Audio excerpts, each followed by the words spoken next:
ఇంకా పెద్ద పెద్ద డైలాగులు. $1 ట్రిలియన్ చేస్తారట వీళ్ళు.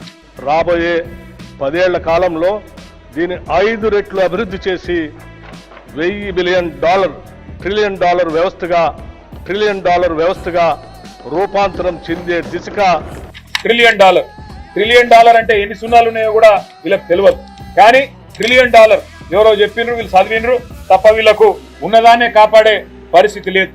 మీరు $1 ట్రిలియన్ ఆర్థిక వ్యవస్థ చేసుడు కాదు, $1 ట్రిలియన్ అప్పు చేసే దౌర్భాగ్యమైన పరిస్థితి కనబడతా ఉన్నది. ఈ రోజు ఒక్క సంవత్సరంలో 1,60,000 కోట్ల అప్పు చేసింది కాంగ్రెస్ ప్రభుత్వం. ఇది వాస్తవం అని చెప్పి ముఖ్యమంత్రి గారే అసెంబ్లీలో ఒప్పుకున్నారు. ఇంకా వీళ్ళ అటర్ఫ్లాప్ మోడల్ అట దేశానికి ఆదర్శమట. నిజంగా చెప్పాలంటే ఇది దేశానికే సిగ్గుచేటైన పాలన, 20% కమిషన్ పాలన అనేది స్పష్టంగా అర్థమవుతా ఉంది.